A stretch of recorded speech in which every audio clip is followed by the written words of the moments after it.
We've been assured that, just as of last week, that they're almost completed with their field verification study, which is encouraging to know that they're still working on it. But that's not the field people doing the work, actually doing the conversion. So that, that one, if knowing that Sylvania still has theirs in process, and they're 50% through, I think you put it best by saying it's a squeaky wheel thing, and we just need to be the squeaky wheel and continue to be the squeaky wheel to get these converted. So I don't know if that helps, but there is a process that we follow. And as for what we pay for through the assessments, I believe that once we report them, and I'll have to verify this with you, Nick, and the billing process. But we get billed based off of a certain number of lights. I have the count right here. There's roughly 700 lights, 700 to 800 lights that we've that we currently pay for. So there's a process where if we don't get them changed out, then they shouldn't be get billing them recouped. for us for them. So. Yeah. Okay, thank you. Yep. Mr. Mayor. Okay, I was going to address something Mr. Drake said about Eagles Landing. The one right across from my driveway is the one that lasts about 48 hours every time they fix it. Beth did turn it in. It has been working for 2.5 weeks straight now, which is the longest it's lasted in a year and a half. But I will say the west end of Eagles Landing was a little newer than the east end that I live on, and they have the LEDs. They are brighter, clearer, and way more pleasant than ours look like they're half burnt out when they're working. So, so it is a good example to go down Eagles Landing and drive from east to west, and you'll notice a difference in vision increases as you go west. And I was hoping that we'll end up with the westbound lights in ours, because you can actually, you're probably in the old, the yellow weak lights too, aren't you? Yeah, they're very good. Yeah. And the pole. Yeah. Well, thank you. Anybody else have a comment or question about the lights?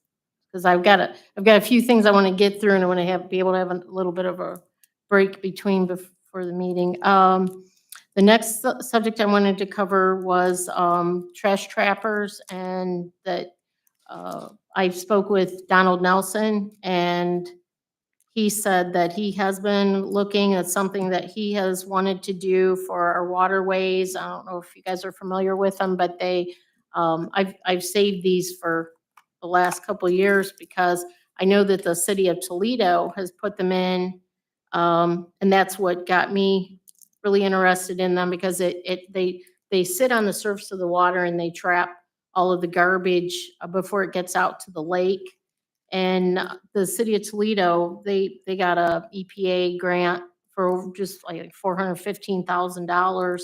And they put them in like on Ottawa River and the Maumee River and that. And they do require, Don Nelson and I were talking about it, they do require a bit of maintenance because somebody has to empty all that garbage and, take it out of the waterway.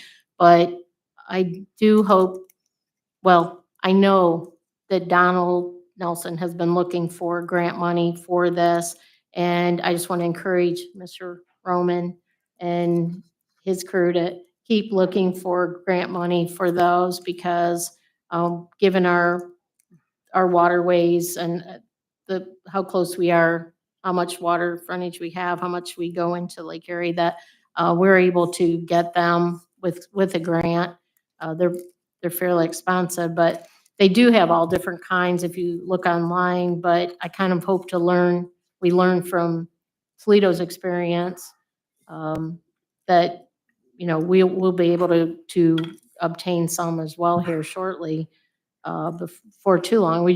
When you do the Clean Waterways or the Partners for Clean Waterways, you pick up so much garbage. It would be really nice if we could have those. So does anybody have any questions about those trash trappers, or Mr. Roman? Just to note that, Mr. Drake, a couple of years ago, asked about the Mhm. same trash trappers, Yep. and Don did do research at that time. And, those, I think Toledo paid, I think it's like 90 grand per trap. And, yeah, they did get a grant. That grant no longer exists. That was, I think it ended in 2021. And I think when they put them in, they had a lot of difficulty maintaining them. They actually had, I believe they had to subcontract the work just to get someone out there with a boat to clean them out.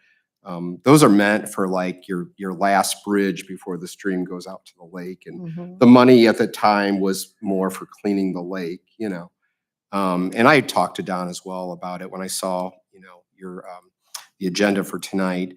I do, in general, the wetlands do act like a natural trap, and I mean that in a good way because, sediment, we purposely designed it to collect sediment, and sediment, if it has nutrients, the plants uptake that. And if there's E. coli, the sun will bake it. But a lot of loose debris, plastics and so on will get hung up on plants. And it's not pretty, but I know when we do our Clean Your Streams Day, we do make all the wetland locations a location for cleaning out trash. So there's a lot of things that we've done naturally do trap, a lot of, I'm not saying it was meant for that, but it does do that naturally. I think the bigger debate is trying to stop the stuff from even blowing into the Right. waterway. That's I my think next it's- subject. Right, yeah, well, so we have, that's my point. That's all. Okay, thank you. Yeah, I wanted to say, just to give a shout out to Andrea Beard. She was awarded, for environmental stewardship and involvement in the Partners for Clean Streams. And I want to thank the city for their involvement.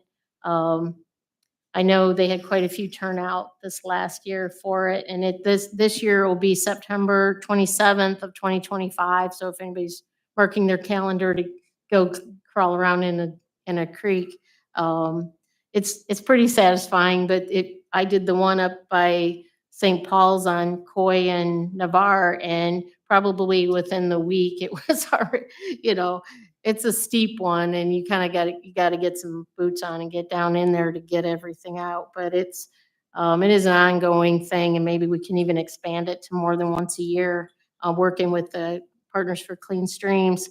But I do want to just kind of encourage the city that some of those open waterways, though, like some of the drainage ditches and stuff, that maybe those would be beneficial, those smaller surface garbage catchers.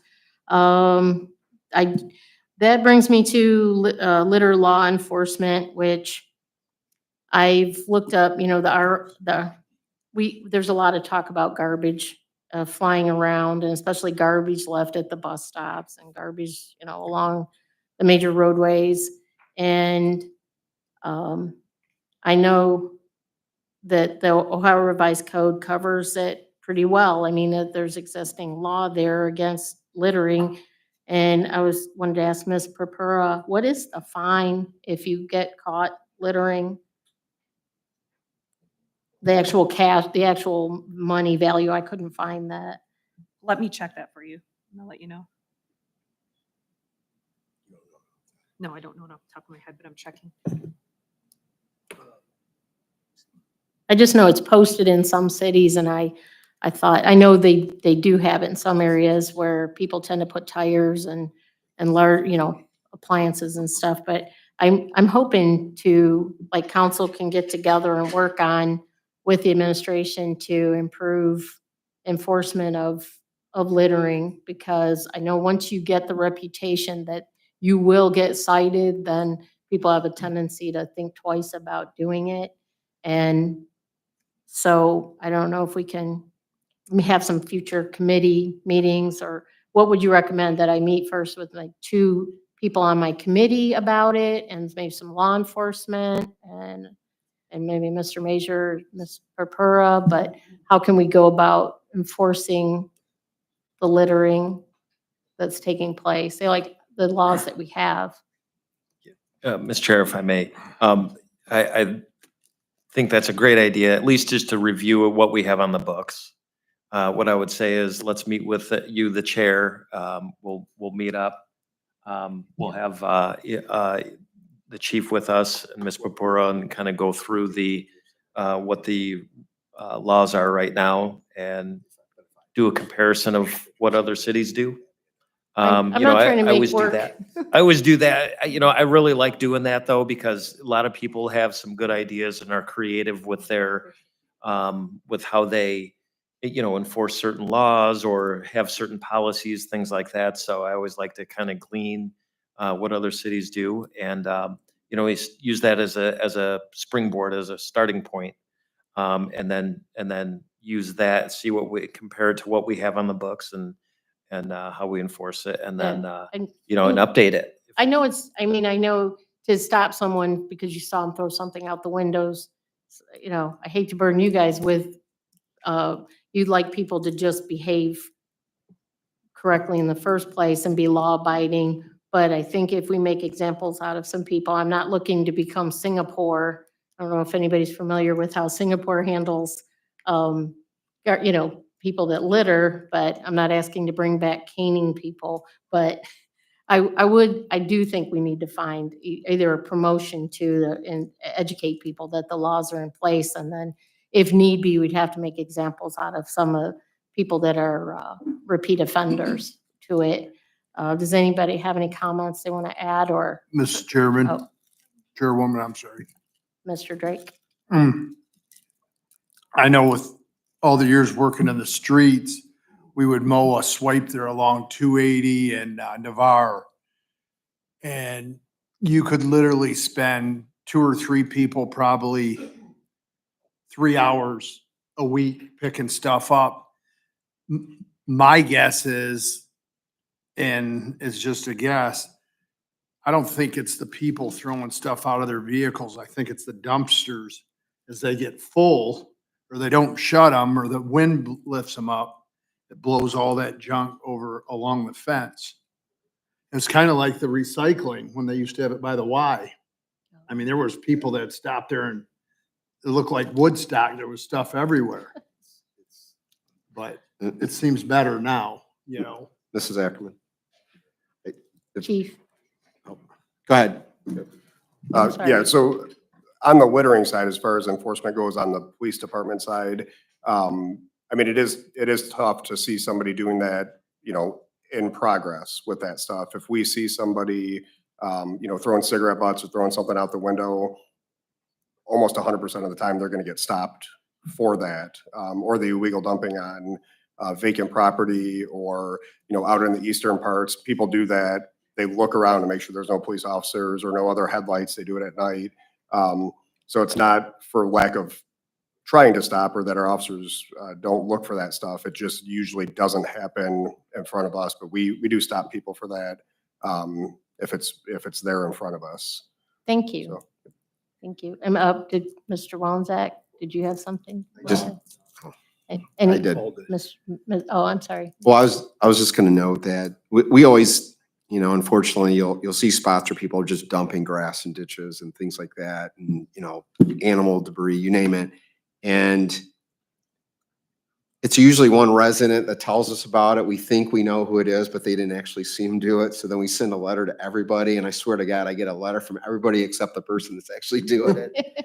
And so I don't know how you do it. I mean, you're right. The officer is going to have a hard time seeing it when it happens. And unless you increase the citizen's right to file a complaint and video it, I don't know how else you're going to increase the enforcement is all I'm saying. So. No, thank you. Yeah, we pick up a lot of garbage at homes that throw concrete that they clean out of wheelbarrows. And I mean, we've seen it all. Planters that don't decompose.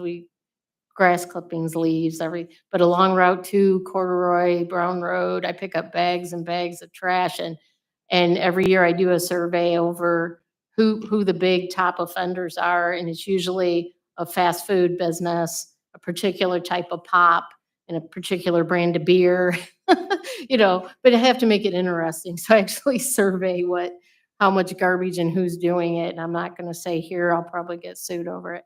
But thank you. I just want to keep anybody else that's interested in that subject and wants to pursue it, let me know, and we can sit down and, you know, see what we can do to beef up our efforts on that. Because I don't know about you guys, I mean, we got a lot of people that go out and volunteer their time to clean it all up, but I think we could do better in stopping it in the first place. I want to make sure we get through all this stuff.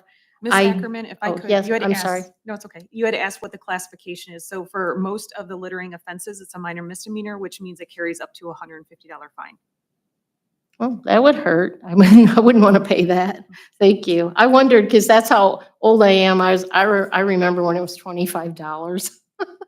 So to get, you know, when I would see it posted. So I appreciate that. Thank you. Obviously, well, I might get through this. I have all this stuff and I don't want to just throw a whole bunch of facts at you or anything. These are just things that have been bothering me, but because of other things that have come up, you know, over the last year to distract away from them, I want to get back on track and address them and actively pursue these things. I want to bring up the biggest week in birding. I know everybody, it's not everybody's cup of tea, but it does bring a lot of revenue into the city and into the area through restaurants and hotel stays and everything. This year it will be May 9th through the 18th. And I really appreciate that Eastern Maumee Bay Chamber has been a member of the Black Swamp Bird Observatory Birds and Business Alliance for some time. And I'm very appreciative of how much the city has leaned into this birding event and not away from. And I wanted to focus on how we can help them. And it isn't just monetarily, but the birding community. And I know Joel's gonna say, I can't believe you're gonna talk about this, but I'm going there because it needs to be said. But we met last year with the mayor of Oak Harbor and Kim Kaufman of Black Swamp Bird Observatory concerning the damage done to the bird population by feral cats. And I know it's a sticky subject if you're in the cat community or the bird community, and I'm in both. So I think I'm well qualified for this to approach this subject.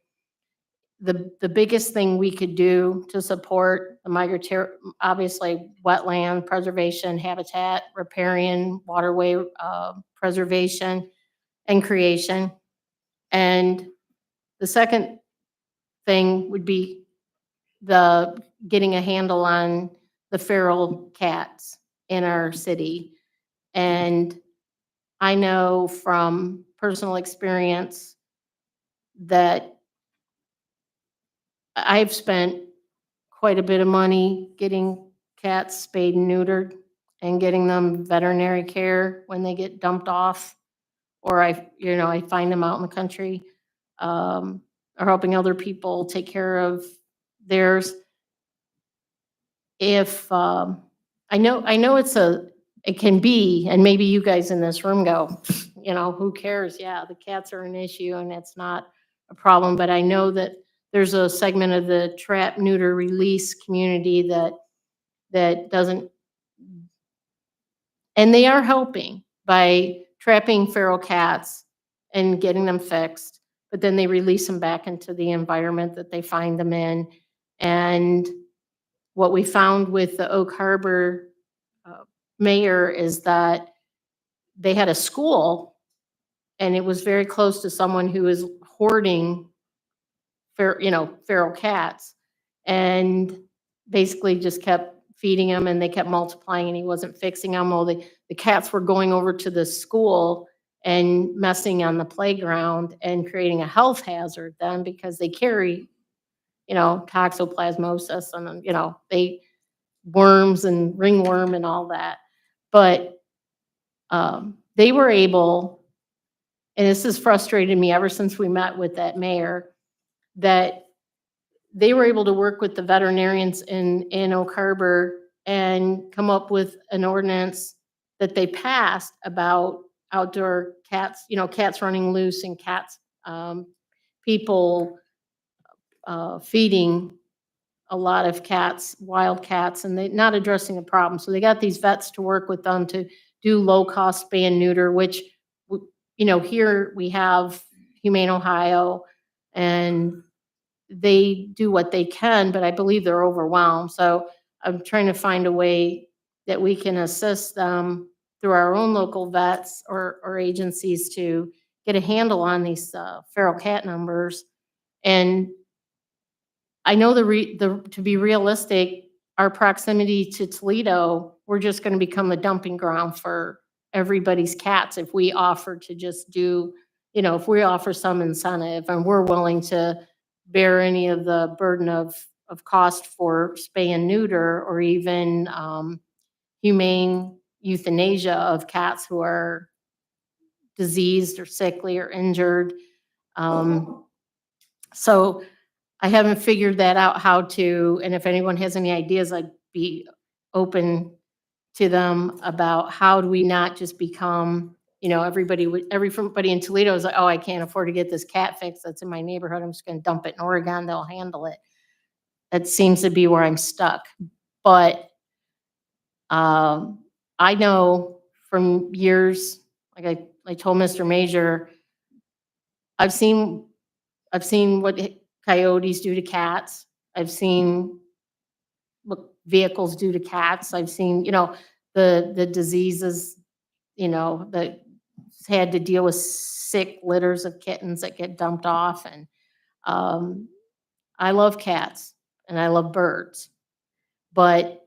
And I know this isn't like a top 10 thing to discuss with city council, but it's something that a lot of communities across the country are making a difference by addressing.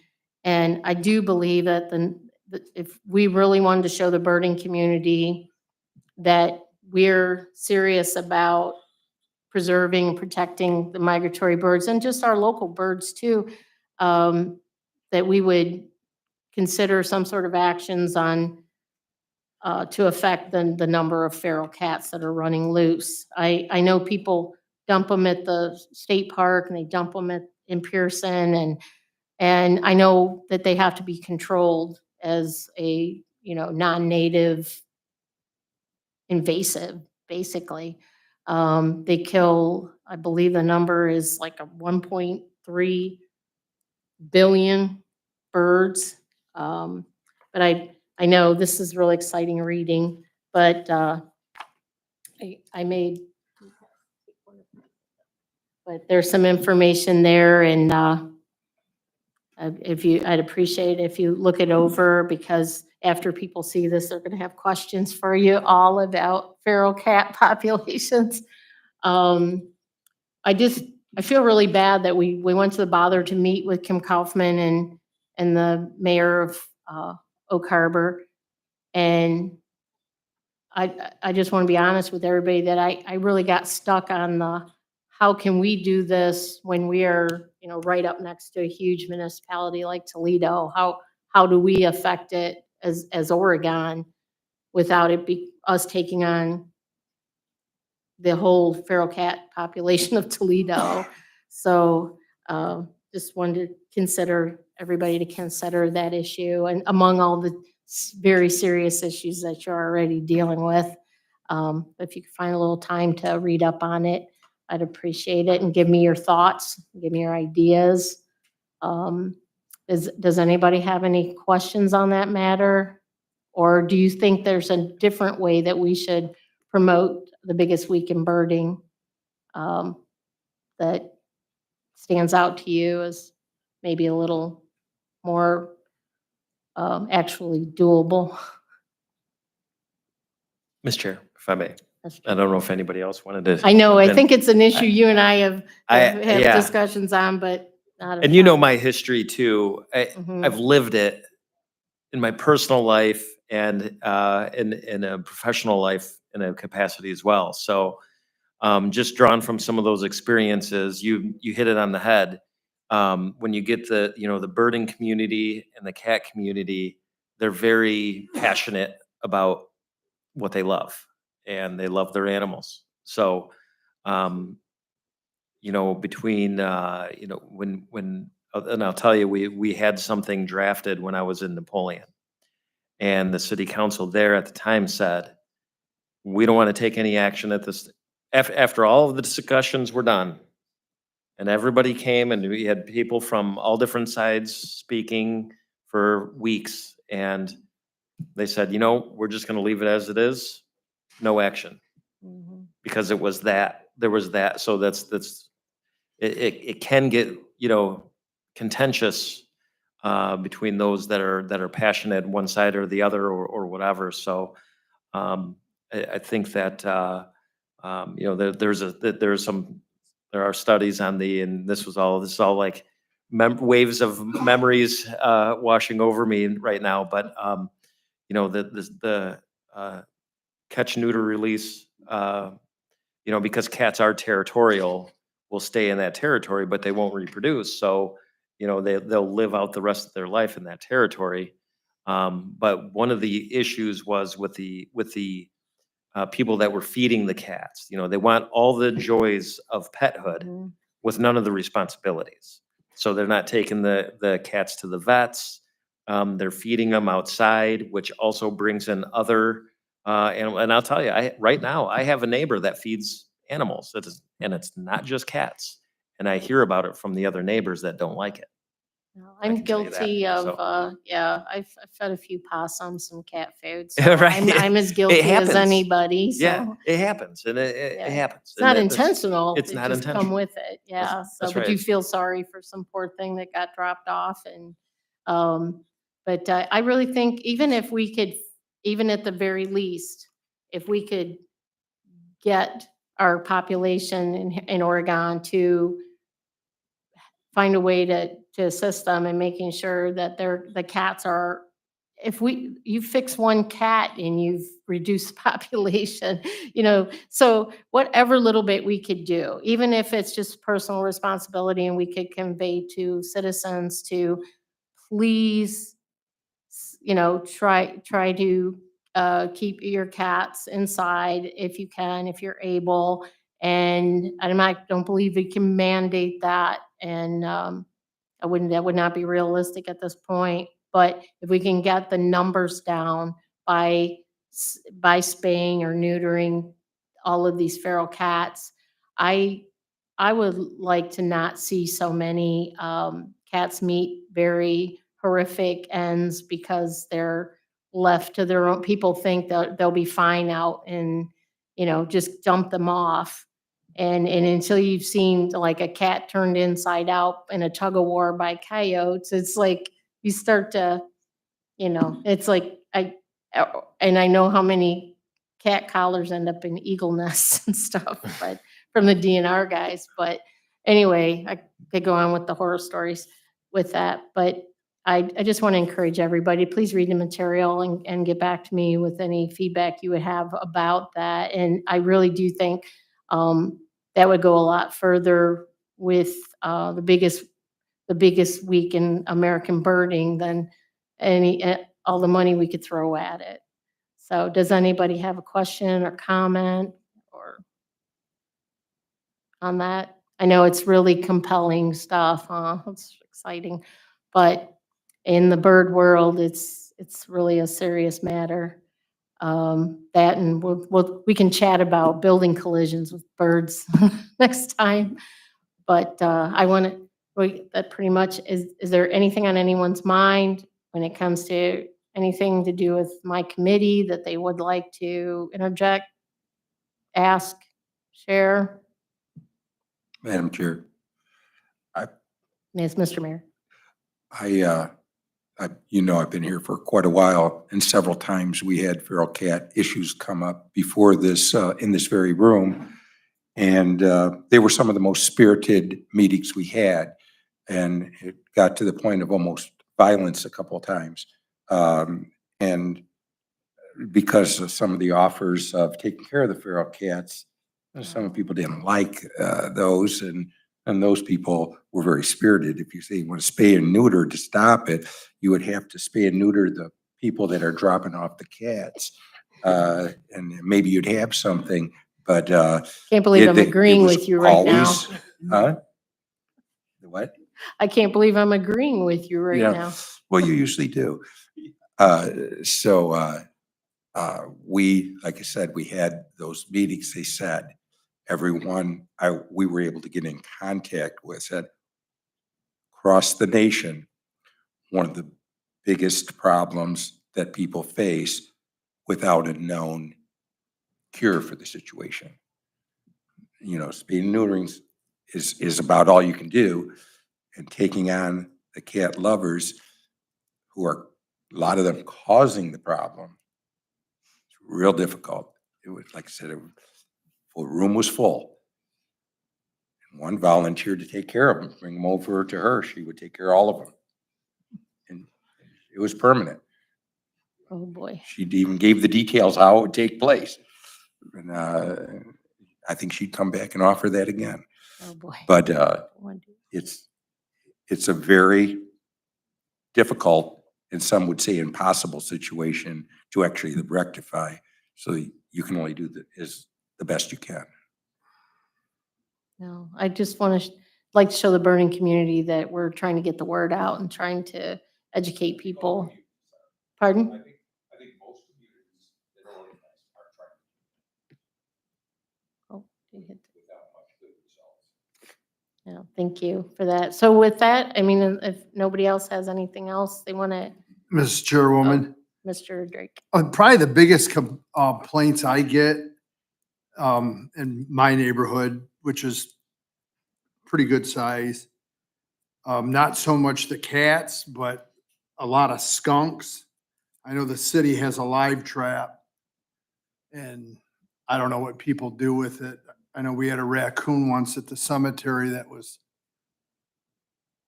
we ended up dumping him somewhere, you know, in a field or something. And just like, you know, it's almost like possums. A lot of people don't like possums. I got some possums in our backyard that's probably weigh about the same amount as I do.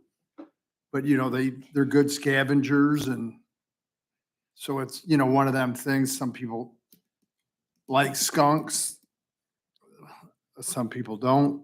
Some like possums, whatever, but I kind of agree with the mayor. It's cat people and dog people, whatever. I mean, everybody has their likes and dislikes. I like birds and I like cats, but when you have a crisis, you have a crisis. And when you have, you know, you say possums and skunks and raccoons, well, they're natives.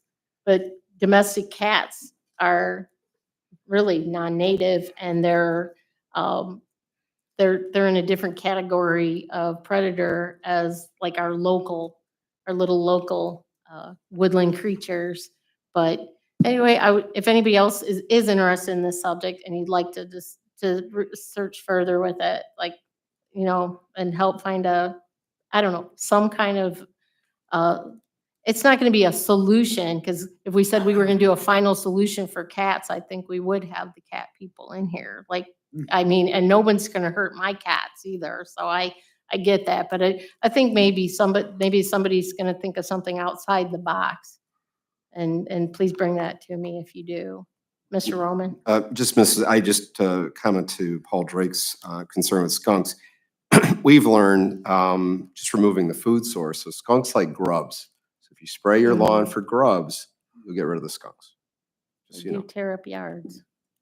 Yep. Anybody else have anything? Last thing, to Madam say? Chair. Mr. Mayor?